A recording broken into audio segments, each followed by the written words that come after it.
Super. Let's wait for Fiona's video. I've got a black box of Fiona. Have you? Welcome to today's panel about the current rash of Star Trek TV shows, and I'm moderating this rather brilliant collection of panelists today, and we're going to talk a little bit about the shows, about how they are the same and different, and kind of just digging a little bit to this kind of moment of Trek TV. So I'm going to ask panelists to introduce themselves in a moment, but I'll go first. I'm Caroline Mersey. I'm a book blogger. I'm a cosplayer. I run book clubs. I'm a crafter. You will see me a lot at stuff like this. And I will also admit that I'm definitely a bit of a kind of Trek girl who kind of hit things from TNG onwards, but Deep Space Nine was always the kind of the Trek of my heart. I loved the kind of the grim, dark colonial being in one place, kind of conflict and politics vibe that was going on in that particular show. So I will turn to our panelists. Jean. Right. Well, I'm Jean Thompson. I've been a Star Trek fan since the original series, actually, which I discovered on the BBC in the early 70s, and I've been watching Star Trek ever since in its various forms throughout. I'm a Glasgow fan, so I'm a member of the Glasgow Resurgence of Trout group, and been going along to conventions, Star Trek and general SF conventions for quite some time. But I've watched all the series. I have to admit, I've kind of lost the thread of Deep Space Nine because the BBC messed about with when it was on and kept changing the time, and I'm still trying to get myself back up to speed with it. But it's on Netflix now, so it's not too bad. I'll do it. But I still revert back to original series whenever possible. Okay.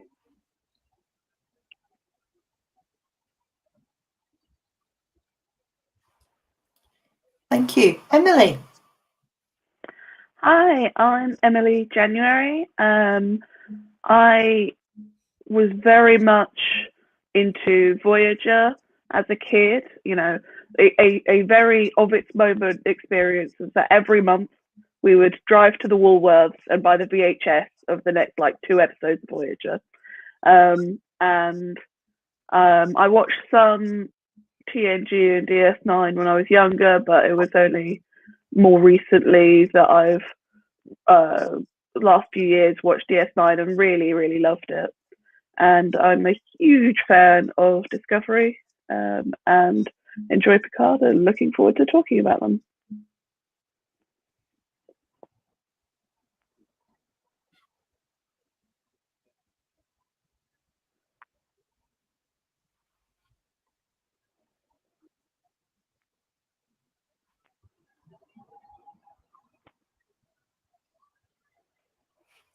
Thank you. And Fiona.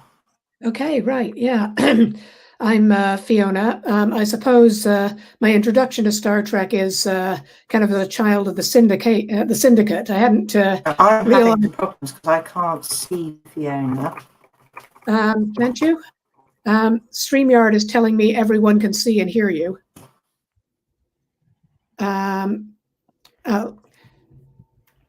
Let me PM Constance and it says all's good. Okay, anyway, so going on. I have a suspicion that my connection has frozen again and is doing what it did. Yeah, okay. Right. So it was her, not me. Anyway, okay, well, carrying on. I hadn't really realized until I grew up and started reading about the history of it that Star Trek was not actually a success so much on first broadcast, so much as on constant run syndication. And I was a child of that from the 70s, early 80s, you know, what's on the motel television? Well, it's always Star Trek. And then the next gen came along. And so sort of, you know, kind of my generation, as it were, had our Star Trek. And So I've watched all the series to some extent. I haven't watched every single episode. I've watched all the series to some extent, except Lower Decks, and looking forward to that coming out. I missed most of Deep Space Nine on first broadcast, but I'm making that up for it now with Netflix. And of the series that have come out recently, I have to say I'm really loving Discovery because it has precisely what I love about Deep Space Nine, which is so far my favorite Trek, which is that it's more than averagely willing to go into the Federation as not necessarily a nice space for everybody, and also not. I mean, one thing possibly to put on the table in terms of kind of nostalgia and Picard is, although I loved Star Trek The Next Generation as a kid, I also had a little bit of an inferiority complex about it because I'd devour all the fan works and they'd be on about how, everybody in the show spoke like half a dozen languages and had a whole bunch of medals. And, and I'd be like, I would never make Starfleet. I would never, I wouldn't even get to be Wesley. I'm so pathetic. And then in a way, Deep Space Nine, which is full of, working class, multi-ethnic, not conventionally educated, Kira Kira, probably never went to high school, Kira can field strip a Uzi, but Kira never went to high school, So, suddenly it was characters who are a lot more relatable. And I sort of wondered if people felt the same way about Picard versus Discovery, that you've got kind of, once again, you've got the shining, brilliant people who can, pull everything together and MacGyver a solution versus the people, in the engineering who are basically just like brilliant, but, are literally 1 minute away from causing serious injury to each other.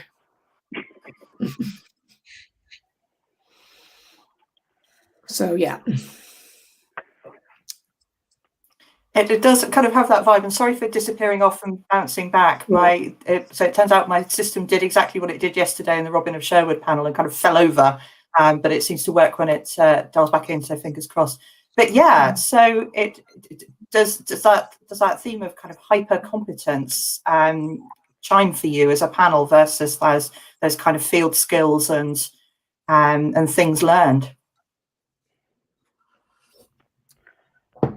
I feel like when Fiona was speaking, one of the things that came into my head is that, the DS9 crew is very scrappy. They're very going to get in there and figure something out. And I think with Discovery, you get a lot of that as well, where they're very good at the things they're very good at. But, other than Saru, they're not necessarily good at diplomacy or the other things. They're a science ship. They're a bunch of nerds of the nerds within, Starfleet, who are very focused on, all about his mushrooms. He knows what he's doing. He is the expert. And, they are very skilled at what they do, but it's not the same sort of vibe necessarily that you could get from TNG, and I definitely like that about both of those. I think you get that with Voyager as well a bit, because they're stuck in a very strange situation, and you have that theme of other people being brought in. It's interesting that with Discovery we've got Philippa, but otherwise it is a very Starfleet group of people who are the core of the show. That some of the other shows had, particularly DS9 and Voyager, had a lot more characters who weren't Starfleet. Yeah, Neelix and Odo and all the Maquis. Yeah, and Jake, who I had when they said there's going to be a teenager on this series, I was like, oh Christ, not another Wesley. But and I was so pleasantly surprised that no, he's not another. He's literally got no interest in Starfleet and feels guilty about it. And yet, his dad, once he's got over the idea that his son doesn't, he's just like, well, I'm a dad. I just want my kid to be happy. So, if he doesn't want to go into Starfleet, he doesn't want to go into Starfleet. Yeah, I love Jake and Noggle. And now we're teenager on Discovery.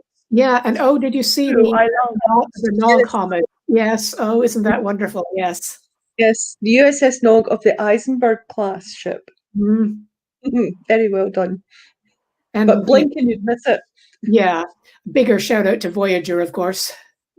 Yeah, except that was slightly odd because Yeah, I was hoping that that crew would not know the relevance of Voyager at all. So it was a bit odd. I think I took it from it that they didn't necessarily know the relevance of Voyager. It was just that Tilly, knew, was it was the J that she was, sort of commenting on, not the name of the ship, because it means it's like the 12th ship of that name, and so she was like, "Wow, it's been a long time." Yeah. Thing I find with Discovery is that it almost feels like it's three different series. I wondered, series. Oh, sorry. If you know what I mean. The first season started off I wondered with the if Russian drive and so on. And then we got into Pike's season, and now we're into another season which is completely different again. So it's like 3 shows in one. Yeah, I kind of agree with you. I mean, one of the things I brought up with when we were chatting before that was that right now it feels a bit like Buck Rogers in the 25th century. That people come from the past and show these stodgy people with a stick up their ass in the future what they how to get back to their human roots. What they've lost. Yeah.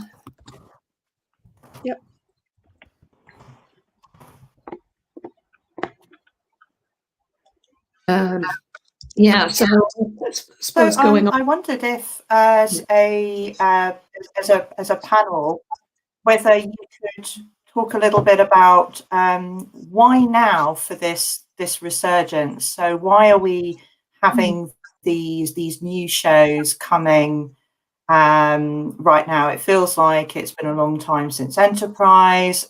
We've had the Abrams film reboots, but why now for TV? And where have these kind of come from? Can I, so from a practical point of view, can I just say streaming? I think there's a combination, because I mean, 20 years since Enterprise means that now there's a new generation of filmmakers, and also, a bunch of nostalgists who are now at the high up enough in the studio to be on the commissioning. People my age who were teenagers and next gen, are now sort of the people doing the commissioning. But also, I mean, one of the things that kind of hit, heavily influenced Star Trek through its entire situation was the whole syndication racket. If you look at the earlier series, there tends to be an awful lot of filler, an awful lot of slow, an awful lot of one-offs, and so on.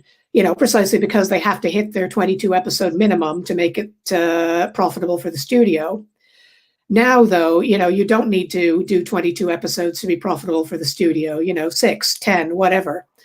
So, I think that's been a big driver, because I can see that the problem with a revival of Star Trek in the intervening 20 years is, well, we'd like to, but are enough people going to stick with it for 3 seasons of 20 episodes? That's 60. That's the minimum for syndication.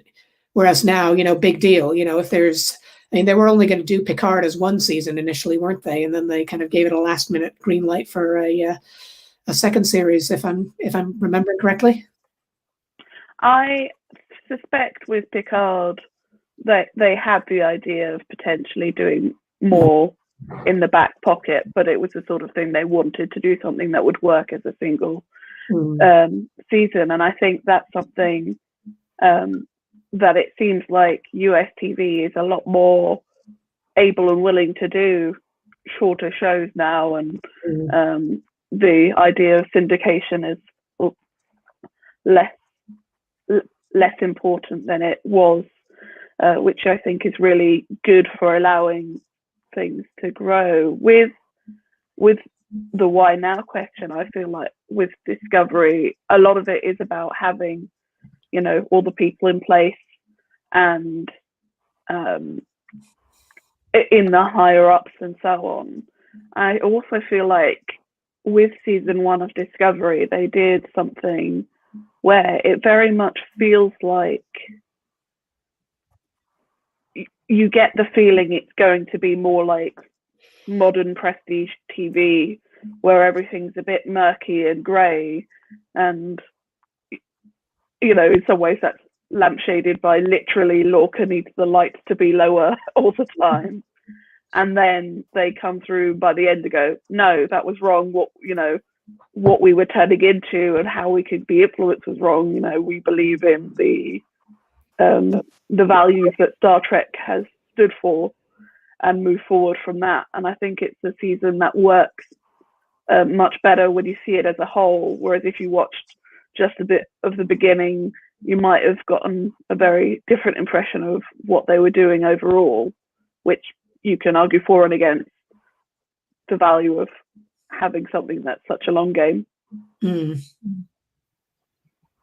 And then the success of that, I think, has meant Lower Decks could happen, and simply the fact that that Patrick Stewart would do Picard, they're very happy to have him, I think.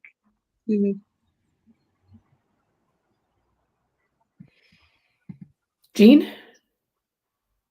Well, I think it's really quite interesting. I don't know why now it's suddenly happened as opposed to 10 years before or whatever. But it's interesting how it's mushrooming, to coin a phrase. It's mushroom from the mushroom drive. We've got Discovery, we've got Picard, we've got Lower Decks. We're going to have Section 31 in Pike coming up as well, so we are totally spoilt for choice. I'm particularly looking forward to the Pike series because I think that's going to be quite good. But Discovery, as I say, I see it's 3 different shows in one. Picard is a standalone in its own time and space, and Lower Decks has been quite enjoyable. I didn't think I was going to like Lower Decks, but I started watching it. I thought it's just going to be a cartoon.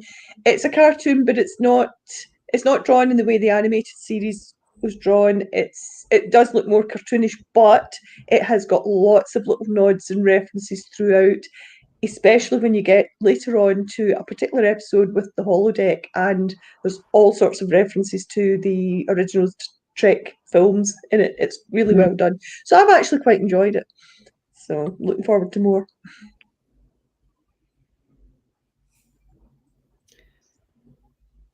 Okay.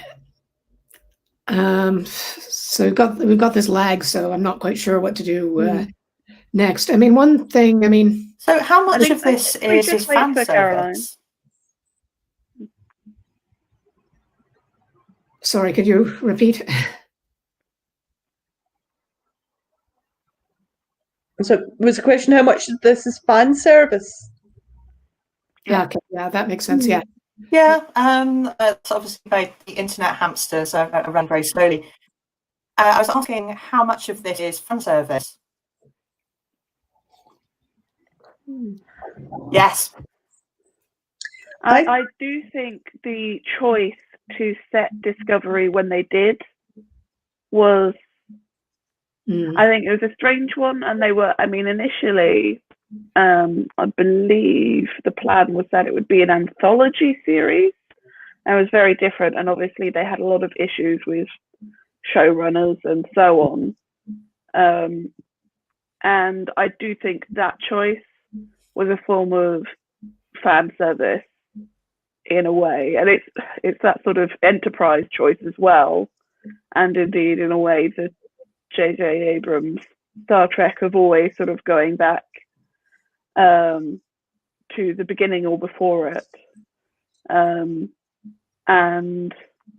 I think they did really interesting things with integrating into that more directly the original series stuff in season 2.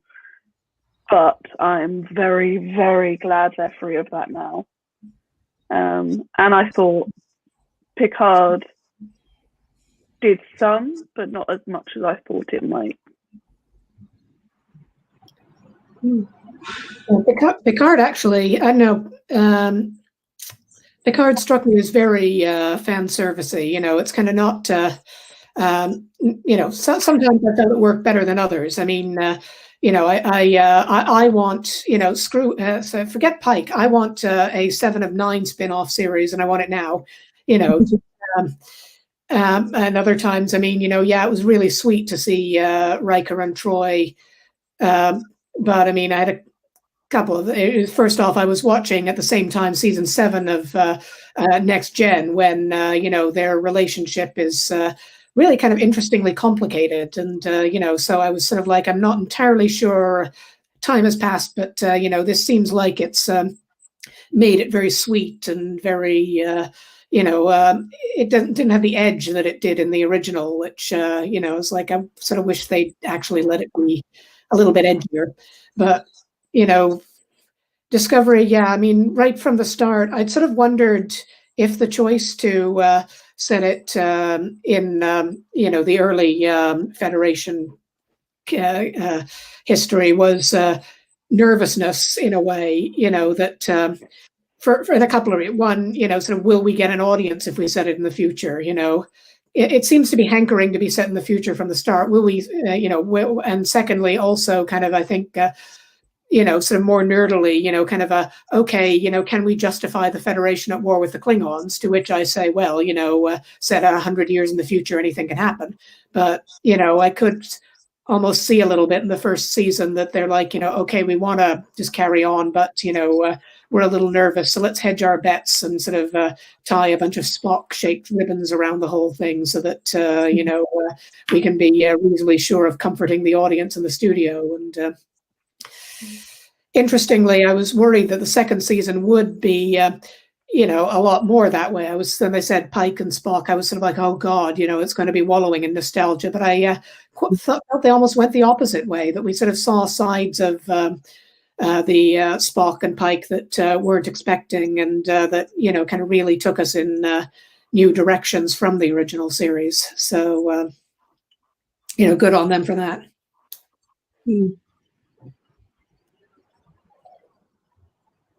Someone's pointed out on the comments, Haddock Kantz has pointed out that it's quite like Campbell's Lost Fleet series, the way that Discovery seems to be going. And I hadn't actually thought about that. I like the Lost Fleet series, but it has kind of gone that way, I think, in some respects.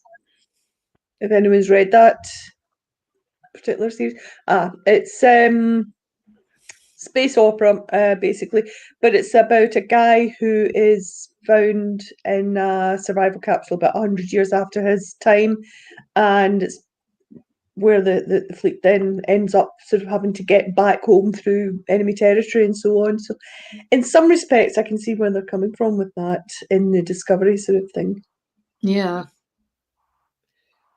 Though one of the things I like is the kind of you can't go home again side of it, that they're starting to explore people realizing that now the elation of having pulled this miracle off, they're sort of realizing the cost, that everybody has been dead for literally centuries, and you cannot, and particularly since we find out that there's now prohibitions on time travel, and from hints with the last episode, maybe technical problems with time travel as well, that there may well be no way to actually go back and even reassure your family that you're all right and happy.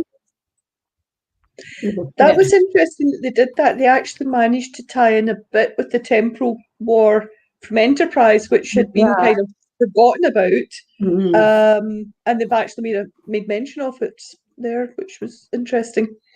Enterprise was disappointing, I have to say. If they'd left out the whole Xindi thing, it would have gone a lot better, because they started doing the episodes they should have been doing when they then got cancelled in the 4th season. So, but they did mention the temporal war, which I thought was quite interesting. They've actually managed to slot it in. And I certainly get the impression that there's, more significant things that we're going to get with that story. And I admit, I watched Enterprise when it started. I didn't keep up with it. And it and I haven't watched it since. So, you know, for me, I didn't remember any of that stuff, but it's still, you know, the background they gave us on the temporal war. You know, obviously for the audience, we are talking about Discovery up to the episode that aired, that was released on Friday. I found that plenty of background personally. Yeah, I was kind of whispering, you know, I was kind of disappointed by Enterprise as well, and so didn't stick with it, but I did kind of dip in and out enough to kind of see what it was doing with continuity. But yeah, and total squee to spot Cronenberg, you know, going in there. I mean, yeah, if you're going to shoot in Toronto, you know, like half an hour from where he lives, you may as well ask him to drop in and make jokes about his glasses. Yeah. Why do you wear those? I don't know.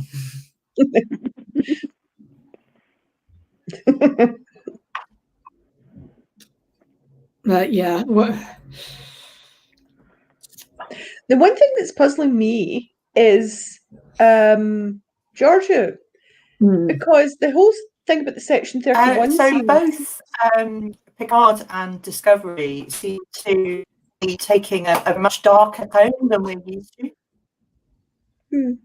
I would challenge that for Picard. I would really challenge that for Picard, because although they seem to be taking a darker tone at the start, you know, in the first episode with the news broadcast and everything, it really, really rapidly became about kind of the triumph of the feel good, you know, that everything up to and including, you know, kind of the arrival of Skynet, you know, is eventually going to get resolved in a very feel good sort of way. And I sort of, you know, wondered if it wasn't just kind of the next gen, the spirit of next gen was always very, very optimistic. And I sort of wonder if it wasn't. In fact, I wrote an article for Outside In, which basically mercilessly skewered the optimistic side of next gen. I took the episode The Child and basically pointed out that we've got a creepy, what should really be a creepy body horror story about forced pregnancy, and yet it's all feel good, you know. Seriously, it's horrible. Think about it. It's horrible. An alien impregnates a woman and she's okay with it and everybody else is okay with it. And I'm going to keep my baby as some kind of, you know, triumph. It's like, no, woman, if there ever was a case for abortion, it's this, do it. Anyway, yeah. But I think, yeah, I think it's like what I said about the way the first season of Discovery is a bit like it's sneaking in Star Trek under a guise of prestige television. They sort of have all the trappings of the, you know, dark and gritty and everything, but I don't really think it's much like DS9 especially went to very serious and intense places, and I certainly feel like with Discovery there's a lot of very serious things, but the tone's overall gotten a bit lighter, which I appreciate. And with Picard, yes, my big worry with Picard was that it would be all about Picard, this loner who's just, you know, and anything about, you know, the community he built is irrelevant, and anything about, you know, he's just doing it all himself, and I'm not interested in that TV show. You know, other people are, but I was so glad that it was about him building a group of people and then working together. And the, you know, optimism was there. Yeah. And I like, talking of, can we just have a shout out for Detmer this season? I love that they're going there, and they're, you know, they're not making it a kind of a, you know, sort of we'll process the PTSD and she'll be okay after one episode of processing it. You know, it's clearly going to be a running issue with her from now on. Yeah. I both agree and feel like, you know, there's been a Star Trek series where they had a counselor on board. You know, at no point are the suggestions of medication or treatment beyond having a conversation with the doctor are like, it didn't feel like there were implications that what they meant was we'll talk about, you know, more complex treatment options, when it said, you know, have a conversation with Hugh. And that felt very strange, because it was like, you know, she obviously, and you know, at no point is there a suggestion, you know, even have a break or have a bit less pressure on you, because they have this Starfleet thing of what? an evening off, a whole hour where we're not doing our jobs. No, none of that. But it seems to me they're setting up, there could be an interesting setup for a culture clash there as well. That, I mean, now that they have, discovered the Federation again, the Starfleet again, and proved their, their mettle, there is, the possibility of Detmer taking a step back. They don't need to have her pilot the thing. Somebody else could do it, and and yet, there is this kind of, hard-nosed old Trek, kind of a no, it must be Detmer or it must be nobody type thing. So there could be some interesting, interesting potential there. We'll see what they do.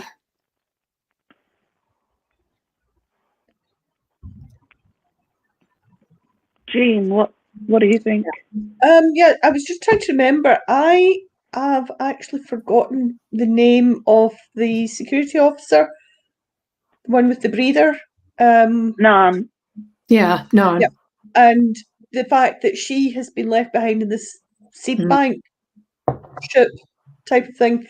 It's like they aren't keeping the bridge crew consistent or anything like that, the way original Trek or any of the other series subsequently. They've always kept the crew intact, but this time round they do seem to be losing and replacing people. So we're not getting all the same people all the time, which is a change as well, I think that's a benefit of, and also an artifact of, the kind of the more flexible streaming regime.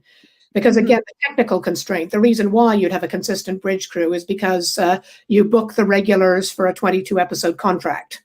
So any changes in personnel happen in between. And I mean, on Deep Space Nine, clearly there's a few characters that they've booked on more flexible contracts, but nonetheless, there's a clear contractual structure. And, whereas with shorter seasons and more flexible contracts means that you can just book somebody for a few episodes, then drop them and pick them up, rather than kind of, again, with my Deep Space Nine sort of first watch, one of the things I'm noticing is that they're in a season where they don't have an awful lot for Quark to do, and yet because Armin Shimmerman is contracted, Quark has to like wander in at some point and sort of say something and then wander off. And so so sometimes they can make it work, and sometimes it's a little more obviously kind of you're contracted every episode, so either we pay you to sit idle or we have you wander in and complain about a missing shipment and wander off again.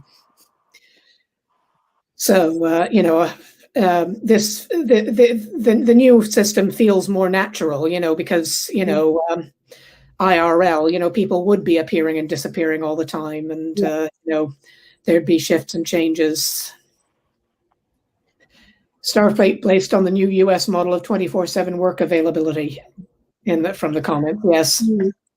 Yeah, and I mean, it's something I've definitely thought in watching DS9 more recently. It's just like, the idea of a break from work is such a huge thing. Yeah, it starts to bring an opportunity to bring in new characters like Jet Reno. Yeah. Who I love, Jet Reno. She is, yeah, absolutely. That's true. So we that's another one who's brought in, and is just excellent. And I love their little mushroom crew so much. And there is, original Battlestar Galactica had this rather vaguely psychopathic ship's doctor. He was a minor recurring character, but the sort of guy who would basically dissect a Cylon, without consulting anybody or thinking about it, and and she reminds me so much of him, because he was sort of inadvertently funny in the same kind of way, but also has the same kind of of course I cannibalize the corpses of my crew members to keep the ship running. Why is everybody looking at me funny?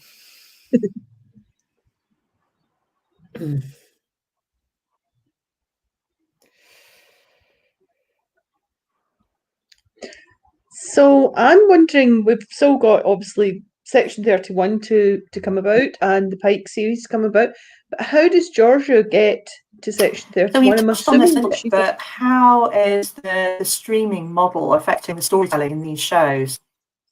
Mm. Well, there's less padding for a start, less filler. Mm. You know, there isn't a case of where, you know, we've got an arc, but, you know, we're going to stop for a bit.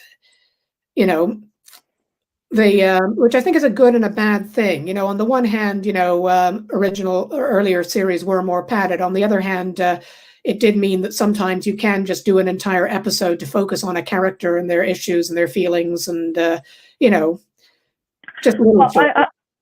I loved that they did that with Ariam in season 2, Yeah. and I thought that was a great episode. And I think, the streaming model affects that, and I do think it's the streaming model and the success of the Marvel Cinematic Universe made everyone want to do lots and lots of everything. So, as we say, we've already got 3 treks and then 2 more planned. And I'm very, the Section 31, I'm very intrigued and confused how exactly that will work. That's Has the nostalgia cycled round to X-Files already? And they also did the short treks, which are a strange thing because they're very hidden in the Netflix menus. If anyone hasn't seen those, you have to go to the trailers section. Go to the trailers section, and there's all these shorts. It's because we're almost, I think, again, having written about webisodes in earlier series, it's almost like webisodes were sort of a very brief artifact in time, you know, of the 2010s through about now, because they seem to be disappearing, and the short treks seem like kind of survival webisodes.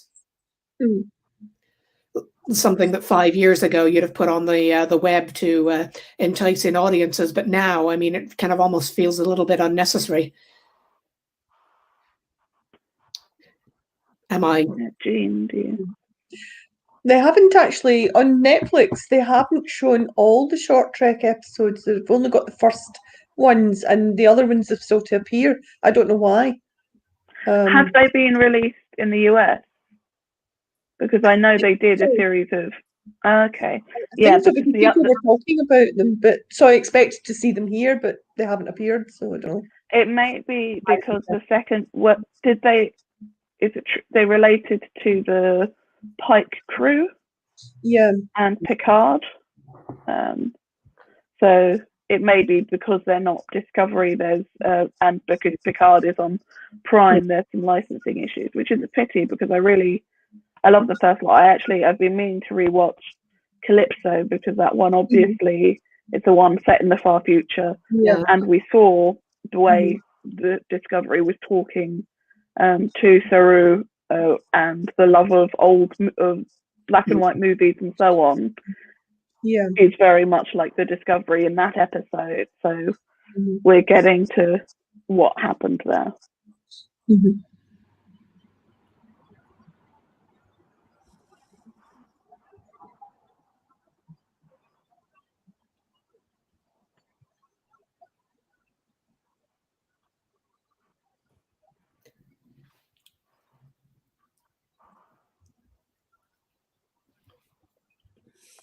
I think Caroline might have fully. Oh no. Yep. And we've talked a little bit about Section 31 and a new Pike show that's coming up in the future. Do you have any kind of things on your wish list for what you want to see in Section 31 Pike? And do you have any other idea of other spin-offs? And Fiona's talked about the 7 of 9 show that she wants to see, but other spin-offs and other new series of this style that you would just love to see them make?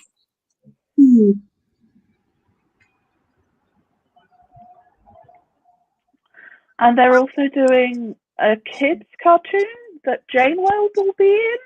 Really? Yeah, that was very recent. I just remember very recently there was some panel or something, and they announced that oh my goodness, I forgot her name. The actress who plays Janeway will be Kate Mulgrew. Will be voicing, will be voicing Janeway in this, but apparently it's more aimed at kids. But I didn't look into it too deeply. But yes, so they're really pushing expansion at the moment. That's interesting, because I had initially thought that Lower Decks was going to be the kids' show. And I remember ages ago there was a talk of doing a sort of Starfleet Academy type thing. And I thought that's what Lower Decks would be, but it's turned out to be something completely different. Funnier and better. So maybe this kids' show is the offshoot of the Starfleet Academy idea. I don't know. Yeah, and I'm sure it could be very good. We'll have to see. I do feel a bit, I don't know, something worries me a bit about the extent to which they're spreading it. And I think that doesn't necessarily work. But there's the danger of saturation, of hitting. They'll carry on. They'll hit peak Trek, and then that'll be it. Yeah. I was just thinking this just gives you so much more work to do if you ever do a Star Trek trivia quiz, if there's all these series going everywhere. Yeah. It's true. And yeah, I mean, the Section 31 has never, as I said, I'm not necessarily a big fan of, I mean, I like DS9 a lot, but when something's being dark and edgy, it depends how they're doing it, and Section 31 feels a bit like Maybe what they need is a Bureau of Temporal Investigation series. Now that would be interesting. Yes, and I mean, whatever's going on with George, something interesting is happening with George. They're doing something. That guy who interviewed her, it was all very intense. And so I'm interested. I'm interested again in Georgiou, and I was a bit like, why is she? Why did she come? Why is she here now? Is she really there, or is she just a hologram of herself? Who knows? Which would be how she got around the holograms on Friday there. That might explain why she was kind of doing the 1,000 yards when Michael happened upon her in the corridor. Yeah. But I can't believe it would be that simple. Georgiou has to, something has to be, things always have to be overcomplicated with Georgiou. It's interesting the way this sort of parallels the more recent Star Wars films with the bringing back the Resistance, and these people always believed that you'd come back for us, and doing that with the Federation. And I appreciate, because it felt like they were getting so intense on the Federation is the best thing and all we need to do is find them. It's not that simple. And I loved that Saru, forced it, that they did things by the book, and that Michael still has those instincts to sort of, try and sneak in and figure that out, and they're playing with that. And the emphasis that the Federation is its people, and the idea that it changed. I loved the moment when they find out that the Kelpians are in the Federation and the Barzan. But the thing is, again, one of the issues with some of the more interesting episodes of earlier series came out of the fact that infinite diversity and infinite combinations isn't always necessarily sweet or harmonious. Early Deep Space Nine episode where you encounter the species that lives to be hunted and the species that lives to hunt it. What do you do morally about something like that? I was sort of thinking when they start with this very optimistic, kind of we'll find the Federation and everything will be sunshine and roses. I'm thinking, nope. I loved that they solved the conflict with Earth and the other people with diplomacy. Yeah. Though again, with that, I was a little like, yeah, okay, I can see where it's going, and it's not narratively satisfying. But I mean, it would have been interesting if they'd done a Babylon 5, and where the very next episode is kind of jump cut to the 0.3 hours later when negotiations have broken down and everybody's drawing guns over a table. It's like, well, that went well. Yeah. So, Jane, do you have any wish lists? So, who was that? Yeah. Jean, I was wondering if you had any. Yeah. What things I'd like to see? Well, as I say, Bureau of Temporal Investigations, that'd be interesting. Be fun. There's a few interesting books out there on the temporal investigation side. So it'd be interesting to take that and run with it and see what happens. Fill in some of the blanks of the temporal war if Discovery doesn't do so. Yeah. There's many hundreds of years they could explore. Mm-hmm. And they could even go back to Enterprise and put right what once went wrong. Mm. Yeah.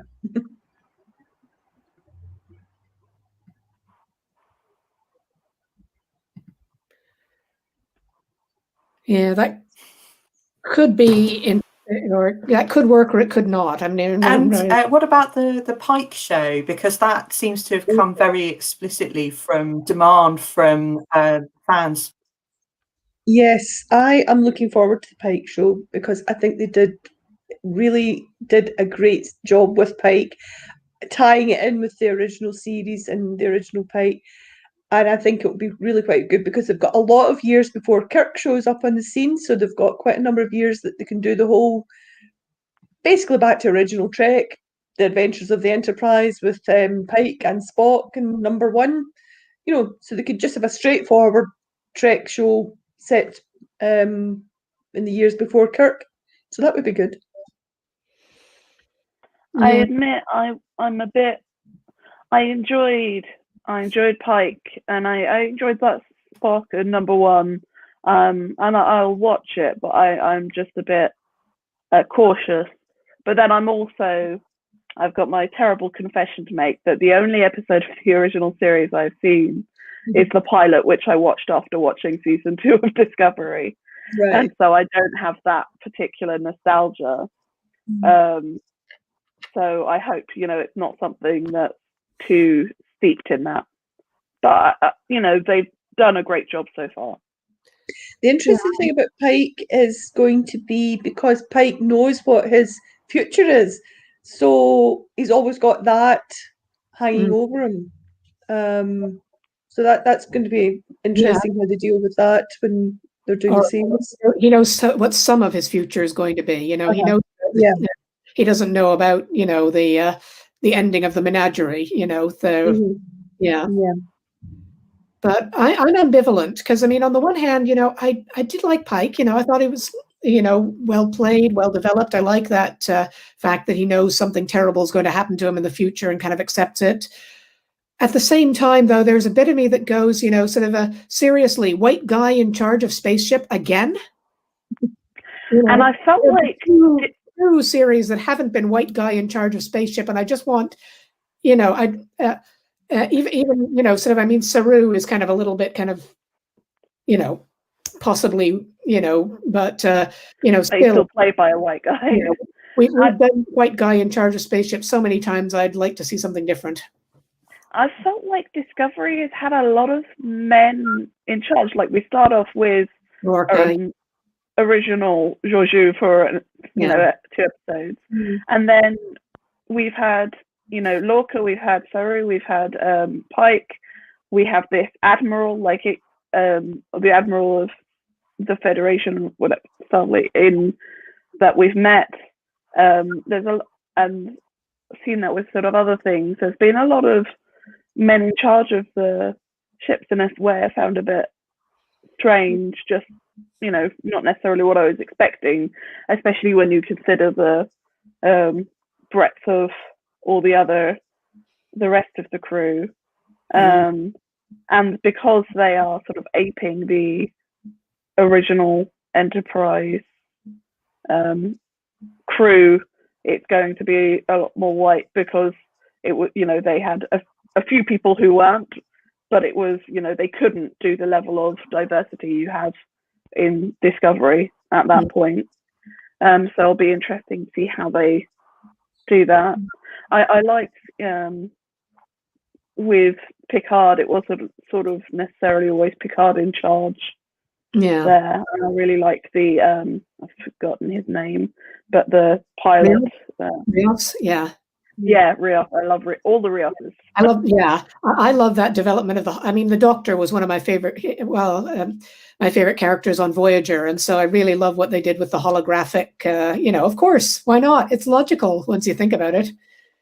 I found it very strange, the holographic Doctor in the most recent episode of Discovery had like computer reverb sound effects on it. But I guess maybe they do that in the future just so then it's a courtesy, so you know when you're talking to a hologram. Yeah. Like, sort of less offensive than a H on your head. Yeah. But I did love in First Contact. I remember when it was, being trailed to fans, they were saying, and there's going to be a special appearance by a character from Voyager. And we were all, okay, how? Because right now the Voyager is on the other side, and then of course, when it does happen, you're like, of course. Yeah. And just speaking to that diversity, there's been a bit of they sort of did a big announcement with Adira being non-binary character played by a non-binary actor, and then it seems, they haven't introduced that element yet, and if they introduce it as a Trill aspect, that's not, so we'll have to see how that plays out. Well, it may be a gateway. I mean, one of the things I'm being impressed by with Deep Space Nine is how much they're using the Trill concept to kind of sneak gay and trans things under the radar. Yeah. So we'll have to see. I mean, I love Adira so far, and I love the story, and I thought the episode on Trill was beautiful. Yeah, and it's so good that we're going to see more of Gray. I mean, that just it's going to be complicated, but having your former lover in your head, that's got to be interesting. But I'm very excited for that. Lots of interesting things. Lots and lots of interesting stuff, and I my little DS9 fangirl heart just was so happy to be back on the Trill homeworld with the symbiont ponds and the white robes, and it just felt like such a lovely connection back into that heritage of the show. And I like Fiona, I loved in DS9 the kind of real radical stuff that they were doing with Dax, and particularly given that they bottled it with Garak and Bashir, which still makes me so angry that they bottled that and didn't develop that storyline. But yet a couple of series later, they go there with Dax and Dax's kind of former lover, and kind of have that story explicitly there. Though I hadn't realized before this watch of Deep Space Nine just how queer Bashir and O'Brien's relationship is. I mean, starting with the point at which O'Brien, not getting on with Keiko, comments that he wishes Keiko was more like a man. And then off on the planet, there's a clear thing going between Bashir and O'Brien, to the point where O'Brien comments that Bashir comments that O'Brien's dress uniform shows off his figure. And and then when Kira moves in, O'Brien Julian to move into, sort of adds, even things out a bit. And I'm like, we just know who's going to be sharing whose bed, don't we? Yeah. But I mean, with Kira and the O'Briens, I just so love, that dynamic as well. And there's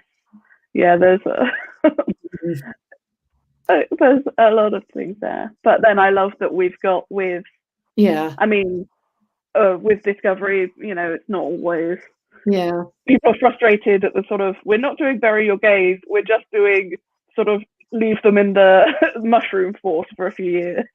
But I, love, and I felt a bit like with this series, suddenly Culber and Stamets are happy and fine together, and they're completely back to where they were in their relationship after, Hugh was about to leave and then decided to stay.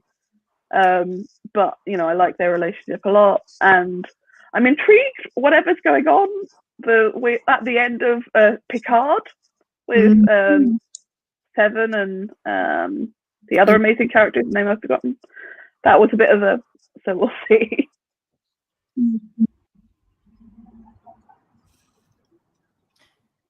So we've got a couple of minutes before we need to wrap up, everybody. So I just wanted to, I don't think we've got any questions coming through from the text channel, but I wondered if you all wanted to just kind of give any couple of final thoughts each before we wrap up.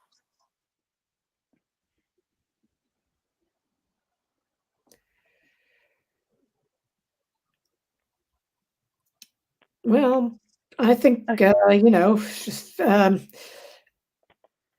feel a bit like I'm just enjoying the moment, kind of who knows what the future will bring, whether there will be peak Trek, whether this rash of commissionings will even ever see a screen. But, enjoy what we have as we have it, and, be glad that it's exploring all these interesting new directions.